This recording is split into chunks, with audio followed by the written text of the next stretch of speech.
विश्वाची माऊली ऐशी तुझी ख्याती ज्ञानाचा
सागर सखा माझा ज्ञानेश्वर. ज्ञानोबरांनी वयाच्या 16 वर्षी ज्ञानेश्वरी सारखा ग्रंथ दिला. इतका मोठा परोपकार माझ्या ज्ञानोबरांनी केला. एवढ्या मोठ्या ज्ञानाची गोष्ट ज्ञानोबरांनी सांगितली. 16व्या वर्षामध्ये वागावं कसं हे कळत नाही. त्या वयामध्ये ज्ञानोबरांनी गीतेवरती भाष्य करत ज्ञानेश्वरी दिली. मग ज्ञानोबरांनी किती मोठा चमत्कार केला मामा, किती मोठा चमत्कार केला साहेब. 16व्या वर्षामध्ये गीतेवरती असं भाष्य केलं की आज 21व्या शतकामध्ये विश्वाच्या पाठीवरती या जगामध्ये कितीही एज्युकेटेड माणूस असला आणि कुठल्याही क्षेत्रातला मनुष्य असला आणि त्याच्या अडचणीत जर त्यांनी ज्ञानोबरांची ज्ञानेश्वरी समोर ठेवून त्याचं वाचन सुरू केलं ना तर त्याला प्रत्येक अडचणीचं उत्तर माझ्या ज्ञानोबरांच्या ज्ञानेश्वरीत मिळतं. इतकी प्रगल्भ ज्ञानेश्वरी, इतकी फॉरवर्ड ज्ञानेश्वरी माझ्या ज्ञानोबरांनी 12व्या शतकामध्ये दिली, ते पण वयाच्या 16व्या वर्षात. किती मोठा चमत्कार आहे. अहो ज्ञानोबरांनी ज्ञानेश्वरी दिली, 16व्या वर्षात दिली. इतका मोठा चमत्कार करून सुद्धा आपल्या लोकांना तो चमत्कार वाटला नाही. ज्ञानोबरांनी ज्ञानेश्वरी दिली, बारक्या नाही का. आणि ज्ञानेश्वरी देऊन सुद्धा लोकांना वयाच्या 16व्या वर्षी ज्ञानेश्वरी देऊन सुद्धा लोकांना ज्ञानोबरांनी दिलेल्या ज्ञानेश्वरी म्हणजे चमत्कार वाटला नाही. हा किती मोठा बुद्धीचा चमत्कार आहे माणसांचा. चमत्कारच आहे ना. म्हणजे हातातून जर कोणी एखाद्याने कबूतर बाहेर काढलं तर लोकांना त्याचा चमत्कार वाटतो.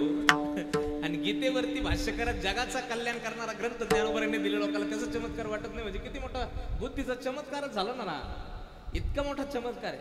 पण लोकांना तो चमत्कार वाटायला म्हणून परत ज्ञानोबराला चमत्कार करावा लागला. चालविली जड भिंती हरली चांगयाची भ्रांती मोक्ष मार्गेचा सांगाती ज्ञानोबा माझा रेड्या मुखी वेद बोलविला गर्भबीजाचा हरविला शांती रूपी प्रगटला ज्ञानोबा माझा ज्ञानोबा माझा ज्ञानोबा माझा. परत रेड्याच्या मुखून वेद बोलावं लागला, भिंत चालावं लागली, भिंत ज्ञानोबरांना हे सगळे चमत्कार करावं लागले. ते ज्ञानोबरांचं सांगत असतील की तया सेवेसी किर शरीरे लोन कीजे. मग आई वडिलाच्या सेवेतून उत्तीर्ण व्हा. का? कारण आई वडील या जगाच्या पाठीवरती सर्वश्रेष्ठ तीर्थ आहे. माय बापे केवळ काशी तेने जावे तीर्थात. माय बापे केवळ काशी माय बापे केवळ काशी माय बापे केवळ काशी माय बापे केवळ काशी माय बापे केवळ काशी माय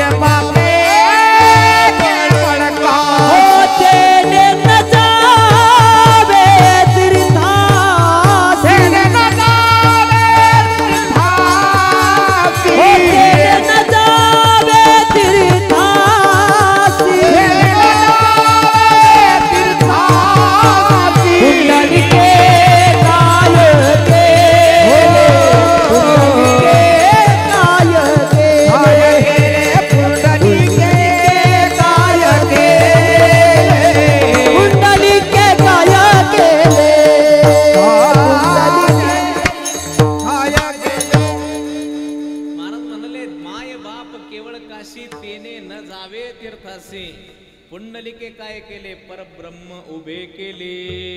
पुंडलिकाने आईच्या आणि वडिलाच्या सेवेवरती बरं का, आईच्या आणि वडिलाच्या सेवेवरती भास्कर महाराज सद्गुरु दादा भगवान परमात्मा वेटेवरती आणून उभा केला पंढरपूरमध्ये, फक्त आईच्या आणि वडिलाच्या सेवेवरती. आणि फक्त आई वडिलाची सेवा इतकी श्रेष्ठ आहे की जगाचा मायबाप सर्वस्व सोडून येऊ शकतो. एक पुंडलिकाच्या भेटीसाठी परमात्मा आला त्यावेळेचा प्रसंग तुम्हाला सांगतो.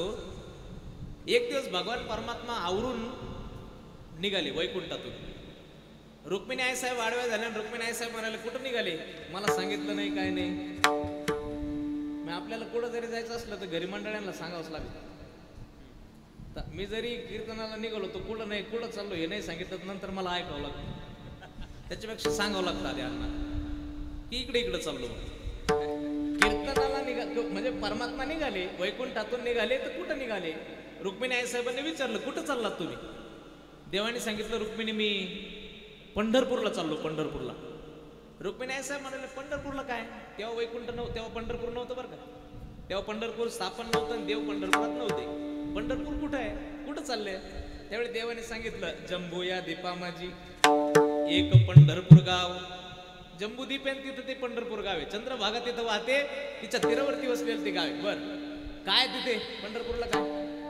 देव म्हणाले अगं रुक्मिणी या जगाच्या पाठीवरती तू माझं भजन करणारे माणसं पाहिले असतील आणि माझ्या भजनासाठी माझ्याकडे येणारे माणसं पाहिले असतील.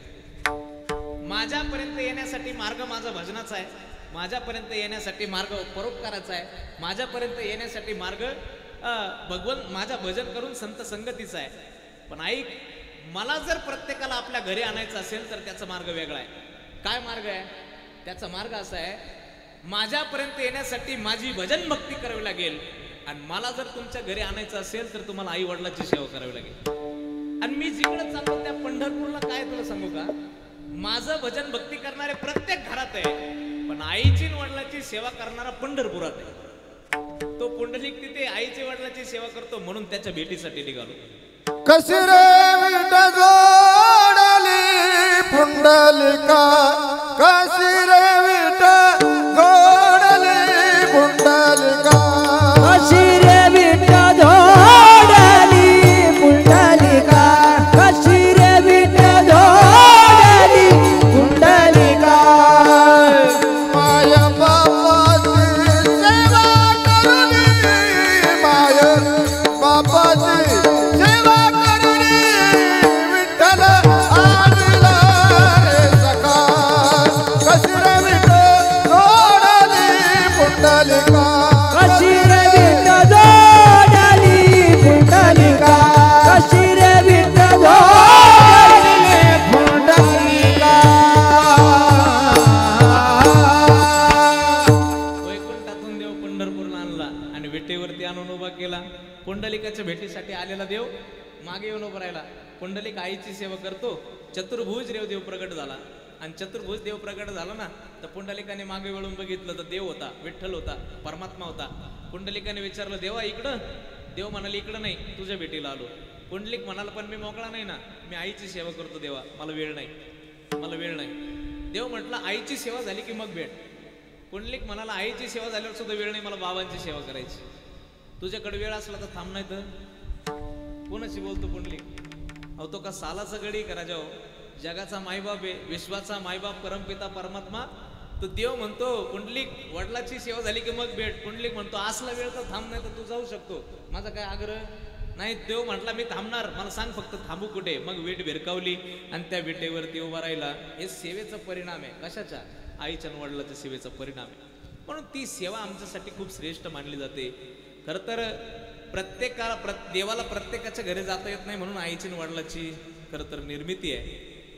अण्णा भाऊनी वडिलांची खूप सेवा केली, कविता वहिनींनी वडिलांची खूप सेवा केली, त्यांच्या पत्नींनी आमच्या मामींनी सुद्धा मामांची खूप सेवा केली.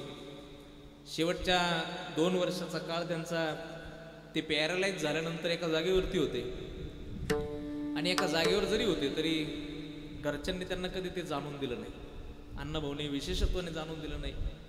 खूप सेवा खरं तर परिवाराने त्यांची केली. ते समाधानी असतील. ते जेव्हा या मृत्यू लोकातून त्यांनी शेवटचा निरोप घेतला त्यावेळी ते स्वतः समाधान समजत असतील की मी या मृत्यू लोकात जन्माला येऊन असं लेकरू जन्माला घातलं अण्णा भाऊ सारखं लेकरू जन्माला घातलं की ज्याने माझा शेवट सुंदर केला.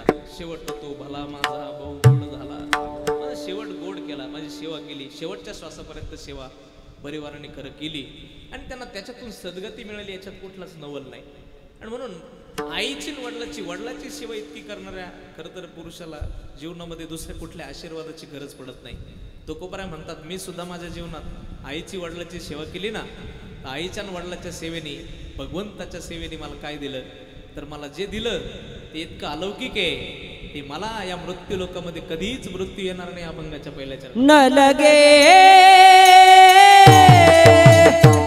मरावे, न लगे मरावे, न लगे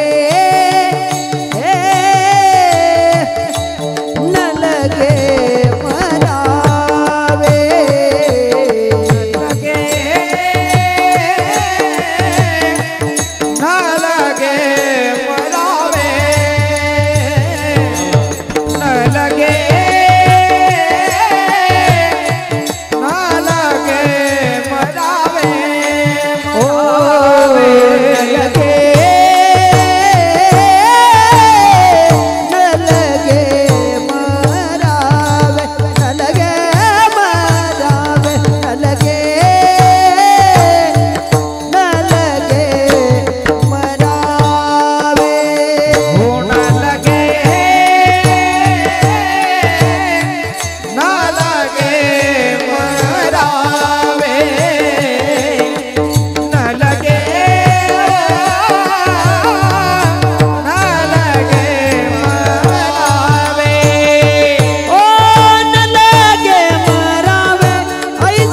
परमात्म्याने भजनाच्या बदल्यात मला असं स्थान दिलं की आता मरावं लागणार नाही. एक तर मरावं लागणार नाही ही अवस्था कोणाला मिळत नाही. म्हणजे कोणाला वाटते तर आपण मरणार नाही, कोणालाच वाटत नाही. प्रत्येक जणांना मृत्यू येणार हे अंतिम सत्य आहे. मृत्यू प्रत्येकाला येणार, पण मरावंच लागतं असं जरी असतंय तरी तिथं तुकोबराय म्हणतात मला मरावं लागणार नाही. मग तुकोबरायचा हा आत्मविश्वास कशाचा आहे? तुकोबरायचा हा आत्मविश्वास भजनाचा आहे. स्वतःने केलेल्या भजनाचा आत्मविश्वास आहे की मला मारावं लागणार नाही. आणि खरोखर तुकोबराय मेली नाही. तुकोबरायने सदेह वैकुंठ गमन केलं. आता सदेह वैकुंठ गमन करत असताना प्रत्यक्ष भगवंताने येऊन तुकोबरायला घेऊन जावं. न मरणे अवस्था ही दोन अंगाने पाहता येते. दोन अंगाने. पहिलं अंग काय, त्याला चिरंजीव म्हणतात. आता उद्या ज्यांचा जन्म आहे, कोणाचा उद्या कोणाचा जन्म आहे? हनुमंतरायांचा जन्म आहे. उद्या हनुमान जयंती आहे. उद्या सूर्योदयाच्या अगोदर पहाटे 6 वाजता हनुमंतरायाचा जन्म मानला जातो. मग उद्या हनुमानजींचा जन्म आहे. ते हनुमानजी चिरंजीव आहेत. ते आजही आहेत, ते चिरंजीव आहेत. असे 7 चिरंजीव सांगितलेत. 7 चिरंजीव. हे 7 चिरंजीव आहे, त्यांना मरण आलं नाही म्हणजे ते न लगे मरावे या तत्वात बसतात. आणि दुसरे न लगे मरावे कशात बसतात? मरावे परिकीर्ती रूपी उरावे, त्यांना न लगे मरावे म्हणतात. ब्रह्मलीन गुरुवरे नारायणगिरीजी महाराज आपल्यात आहेत का गेलेत? आहेत का गेलेत? आता अनेकांचा उत्तर संभ्रमित झालं. काय म्हणावं? गेले म्हणावं तर नाही गेले म्हणावं, काय म्हणावं? कारण बाबा गेले असं कोणाला वाटत नाही. ते शरीर रूपाने जरी गेले असतील तरी ते गेले असं कोणालाच वाटत नाही. ते आपल्या प्रत्येकाच्या हृदयात घर करून राहिले. याला काय म्हणतात? याला न लगे मरावे अशी अवस्था म्हणतात. न मरणे अवस्था म्हणजे काळावरती विजय मिळवणं तुकोबराने मिळवला. धन्य तुकोबा समर्थ जेने केला हा पुरुषार्थ. जडी दगडा सहित वया तारियल्या जैशा लाया. तुकाराम तुकाराम नाम घेता कापेयम. आणि तुकोबराने ती अवस्था कशाच्या जोरावर मिळाली तर तुकोबराय म्हणतात दिनरजनी हाची धंदा गोविंदाचे पोवाडे. रात्रन दिवस न कळे अंगी खेळे दैवत हे. अखंड जया तुझी प्रीती मज दे तयाची संगती. मग मी कमळापती तुझबा नानी कंटाळा. पडून राहील तये ठाई उगाच संतांची पायी. भगवंताच्या चरणावरती पडून राहील आणि त्याचं अखंड भजन करील. आणि त्या भजन केल्याचा परिणाम महाराज म्हणतात मला न लगे मरावे ऐसा ठाव दिला देवे. पण कशाचा उपकार तर माझ्या उपकारासाठी वागविला मून कंठी. कंठामध्ये भगवंताचं भजन आणि भगवंताचं नामचिंतन धारण केलं आणि अखंड त्याचं चिंतन केल्याचा परिणाम आता मला मरावं लागणार नाही अशी अवस्था परमेश्वराने दिली. आणि ती अवस्था भगवंताच्या भजनाने मिळाली. कोणत्या भजनाने मिळाली विचारा ना महाराजांना. महाराज म्हणतात ते भजन खूप सोपं आहे. विठोबा रखुमाई जय जय विठोबा रखुमाई. हरी जय जय विठोबा रखुमाई. विठोबा रखुमाई. विठोबा रखुमाई. हरी जय विठोबा रखुमाई.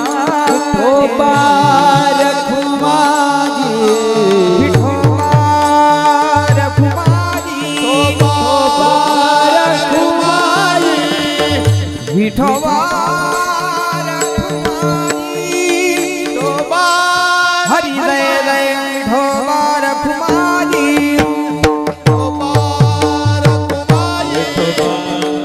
विठोबा रखुमाई.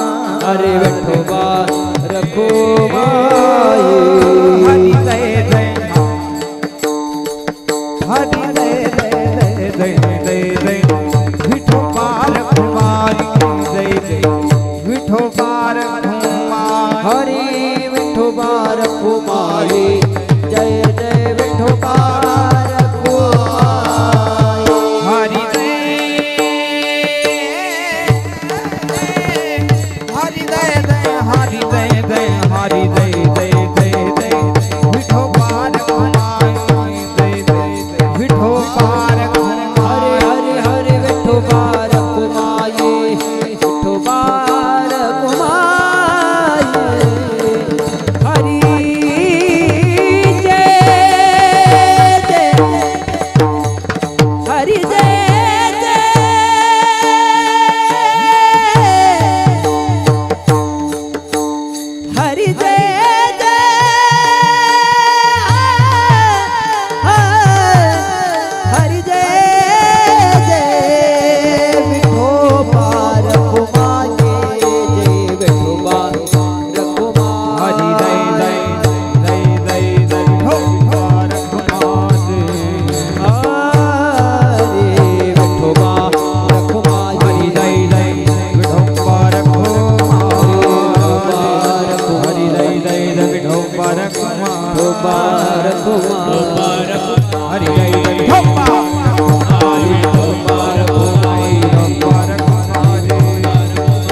हरि जय जय जय हरि जय जय हरि जय जय जय हरि जय जय हरि जय जय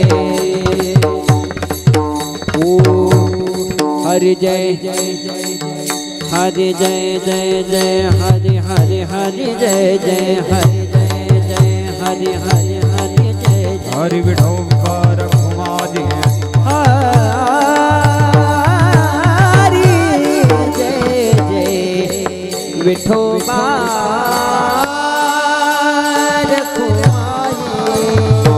विठोबा हरि जय जय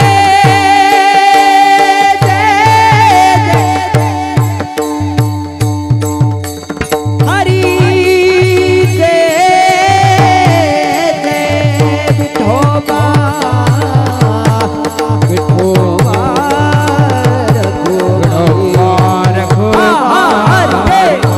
हरि जय जय जय जय जय विठोबा रघुमादि हरि जय जय हरि जय जय हरि जय जय हरि जय जय जय जय जय जय विठोबा रघुमादि विठोबा रघुमादि जय जय विठोबा रघुमादि विठोबा रघुमादि जय विठोबा रघुमादि हरि जय विठोबा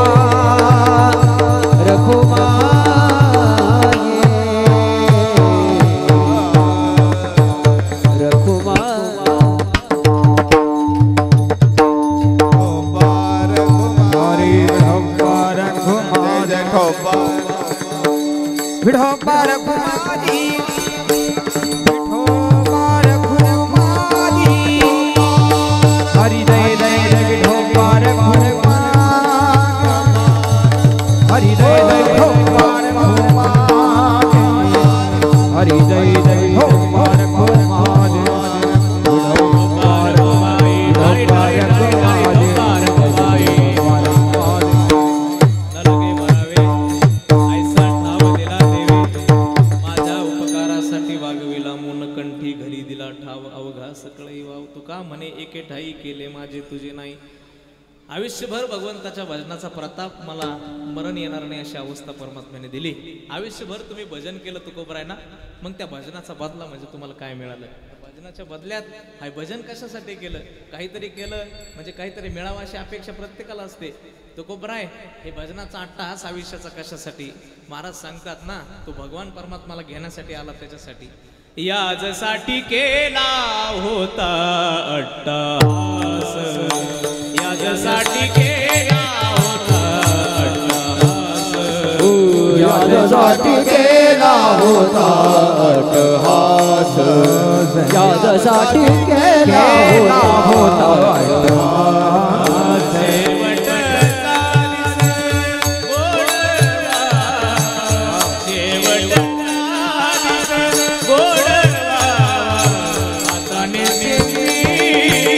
जय हो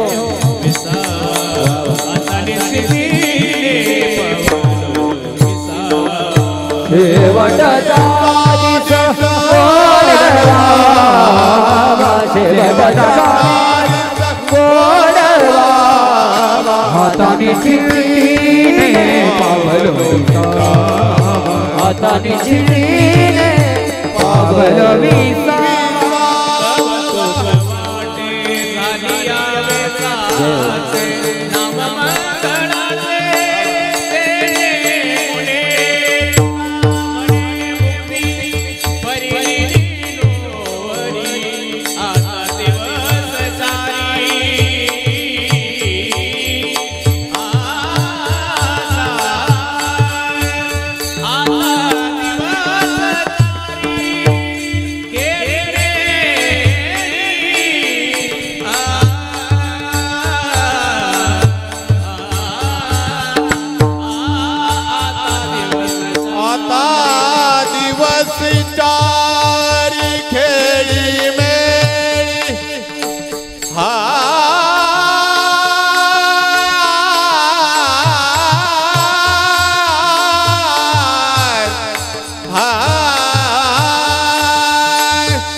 आता दिवस चारी वा वा वा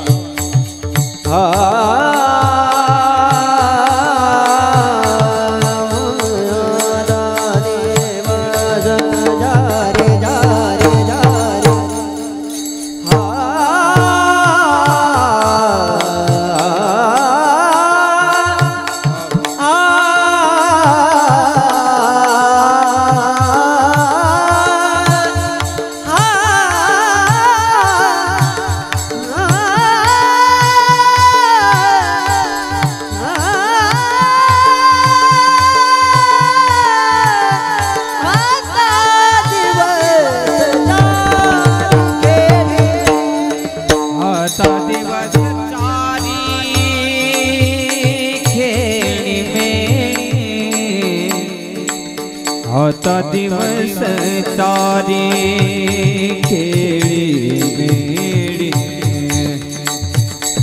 आता दिवस चारी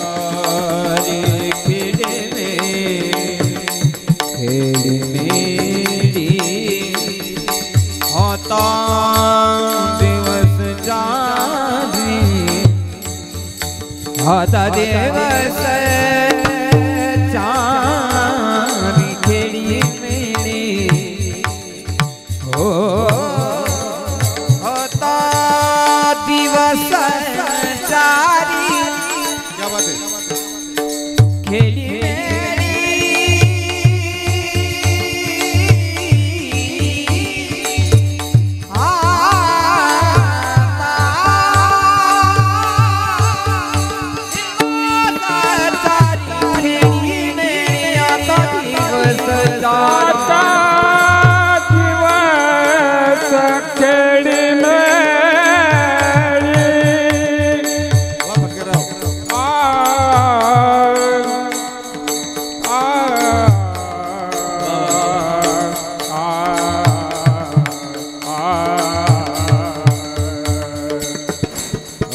वाह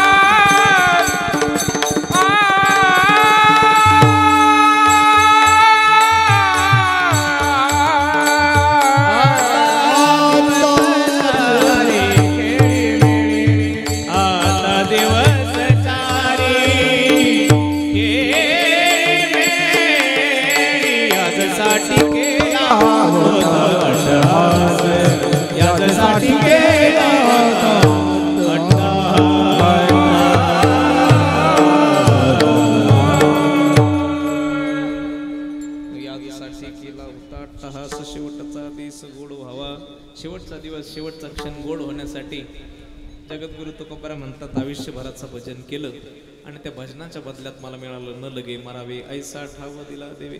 असं भजन करत आपलं जीवन या मृत्यू लोकातून शेवट करणारे शेवटच्या श्वासापर्यंत भगवंताचं नामचिंतन एका संत महापुरुषाचं एका अलौकिक साधूचं नाव आपल्या मुखातून अखंड जप करत कैलासवासी दत्तात्रय पाटील सजगुरे यांनी अखेरचा श्वास घेतला. 1 वर्षापूर्वी कैलासवासी मामांचं आपल्यातून जाणं झालं आणि आज खऱ्या अर्थाने त्यांना खरं हा शेवटचा अखेरचा जय बाबाजी अखेरचा जय हरी आपल्या सर्वांच्या वतीने आहे.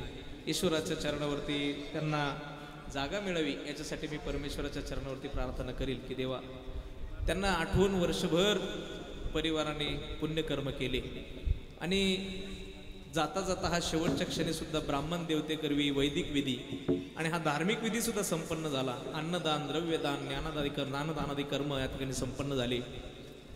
ईश्वरा तुझ्या चरणावरती त्यांना जागा दे आणि त्यांना जर जागा मिळण्यासाठी कुठे पुण्य कमी पडत असेल तर वर्षभर त्यांना आठवून जे पुण्यकर्म केलं त्या पुण्याच्या जोरावर तुझ्या चरणावरती त्यांना जागा दे अशी अखेरची तिलांजली समर्पित करतो, श्रद्धांजली समर्पित करतो आणि सिव्हिल या ठिकाणी पूर्णविराम द्यायचा आहे. परिवाराच्या वतीने वारकऱ्यांचा या ठिकाणी थोडासा सन्मान केला जातो, तो त्यांनी स्वीकारावा. या कार्यक्रमासाठी आवर्जून अनेक मान्यवर उपस्थित आहेत. आता सजगुरे परिवारावरती प्रेम करणारे, अण्णाभाऊंवरती वैयक्तिक प्रेम करणारे अनेक मान्यवर आहेत, त्यामध्ये प्रामुख्याने आपल्या श्रीरामपूर तालुक्याचे भाजपचे ज्येष्ठ नेते आणि कृषी उत्पन्न बाजार समितीचे माजी सभापती सन्माननीय दीपक अण्णा पटोले साहेब या ठिकाणी आवर्जून उपस्थित राहिले. कारेगावमध्ये देखील दीपक अण्णांचं राजकीय क्षेत्रामध्ये योगदान असेल याच्यात विशेष नवल मला वाटत नाही. ते वैयक्तिक राजकीय असल्यामुळे, परंतु धार्मिक क्षेत्रामध्ये पारमार्थिक क्षेत्रामध्ये सुद्धा अण्णांचं मोलाचं योगदान परिसरामध्ये पंचक्रोशीमध्ये गावामध्ये नेहमी असतं. आम्हालाही नेहमी अण्णांचा फोन असतो, काय चाललंय पारमार्थिक, कसं वातावरण आहे, काय बाकी सगळ्या गोष्टी. मग आपण एका क्षेत्रात राहून दुसऱ्या क्षेत्राची चौकशी करणं, त्याच्या संबंधाने अटॅच राहणं, याला सुद्धा एक पारमार्थिकच अंग म्हणतात. अण्णांचं त्यामध्ये मोलाचं योगदान त्या परिसरामध्ये आहे, त्यांना विशेष धन्यवाद आहे. आणि गावातील सप्ताही चालू आहे, कारेगावामधील सप्ताह चालू आहे. माझं कीर्तन नाही आहे सप्त्यामध्ये त्या, परंतु गावातलं सप्ताह चालू आहे. अण्णांचं त्याच्यामध्ये मोठाचा सिंहाचा वाटा आहे आणि गावाचाही समस्त ग्रामस्थांचा सिंहाचा वाटा त्या संबंधाने आहे. अण्णांना विशेष धन्यवाद. इथे आदरणीय आमचे गोंदकर पाटील शिर्डीवरून उपस्थित आहे, त्यांनाही विशेष धन्यवाद आहे. त्यांचंही अण्णाभाऊ अगदी परिवारातलेच सदस्य म्हणून, अण्णाभाऊंना भाऊ मानतात लहाना, अशा पद्धतीने एक नातं त्यांचं संबंधाने आहे. ते या ठिकाणी उपस्थित राहिले. आमचे घोगरे पाटील शिर्डीवरून या ठिकाणी उपस्थित राहिले, त्यांनाही विशेष धन्यवाद आहे. आणि सर्वच मान्यवर आहेत. आता माझा नजर चुकीने गोंधळ होतो कधी मध्ये. ते आज गंमत कशी झाली माहिती आहे का अण्णा, असं झालं लग्नाच्या दिवशी नवरदेव नवरी ज्यावेळी नटून उभे असतात आणि त्यांच्याजवळ फोटो काढायला माणसं येतात, ते फोटो काढायला माणसं येऊन भेटून जातात, पण दुसऱ्या दिवशी जर त्याला विचारलं ना हा पाहुणा आला होता का, तर त्याच्या लक्षात येत नाही. कारण तो लग्नाचा फेट्याची काला तशी राहते, ते माणसं ध्यानात येत नाही. तशी गंमत अशी झाली की तो एकूण एक माणूस माझा परिचित आहे. माळीवाडी तसा संबंध होण्याच्या अगोदरपासून माझं माळीवाडी परिचित गाव आहे. खरं तर अजूनच सांगायचं झालं तर या गावामध्ये मी मधुकरी सुद्धा मागितलेली आहे. मी इथं ज्यावेळी राहायचो त्यावेळी मी या गावात मधुकरी मागून सुद्धा मी भोजन मागितलेलं आहे गावामध्ये, आणि इथं मी अध्ययन केलेलं आहे. त्यामुळे माळेवाडी गाव, वमने परिवार असेल, अवताडे परिवार असतील, अजून या गावातील सर्व परिवार असतील, सजगोरे परिवार असेल, या परिवारांशी आमचा परमेश्वर महाराज आम्ही तर राहिलेलो माणसं आहेत, त्याच्यामुळं हा जुना ऋणानुबंध आहे. आणि म्हणून सगळेच माणसं परिचित आहे. खरं तर ही भजनी माझी जुने खळे तर वारकरी हे खूप परिचित माणसं आहेत, जवळची माणसं आहेत असं म्हटलं हरकत नाही. या सगळ्यांच्या चरणावरती जरी कोणाचा नामोल्लेख आता या संबंधाने माझ्याकडून राहील तर माईबापाचं अंतःकरण करून मला माफ करा अशी आपल्या सर्वांच्या चरणावरती भावना व्यक्त करतो. आदरणीय वमने साहेब सुद्धा या ठिकाणी उपस्थित आहेत, त्यांनाही विशेष धन्यवाद आहे. सर्वांच्या चरणावरती नतमस्तक होतो आणि सेवेला पूर्णविराम द्यायचा आहे. कार्यक्रम संपेल, परंतु कार्यक्रम मी वेळेत संपवला त्याचं कारण असं आहे, इथे अनेक मान्यवर आहेत, अगदी 2-2 मिनिटाच्या सद्भावना श्रद्धांजली या ठिकाणी होतील. आदरणीय दीपक अण्णा बोलतील, आदरणीय गोंदकर साहेब बोलतील, अजून मान्यवर आहेत, सगळीच मान्यवर 2-2 शब्द बोलतील. त्याच्यानंतर कार्यक्रम संपेल. आमच्या मालुंजे गावातून आमचे मोठे बंधू सजगुरे परिवाराचे जावई आदरणीय राहुल दादा, आमचे पारमार्थासाठी मला ज्यांचं मोलाचं योगदान माझ्या जीवनामध्ये आहे, म्हणजे मी इथं जो उभा आहे त्याच्यामध्ये सिंहाचा वाटा ज्यांचा आहे ते माझे मोठे बंधू आमचा राहुल दादा आणि त्यांचे सर्व मित्र परिवार आमच्या मालुंजातून या ठिकाणी बहुसंख्येने उपस्थित आहेत. सर्वांच्या चरणावरती नतमस्तक होतो आणि सेवेला या ठिकाणी पूर्णविराम देतो. ज्ञानेश्वर माऊली, ज्ञानराज माऊली तुकाराम, ज्ञानेश्वर माऊली, ज्ञानराज माऊली.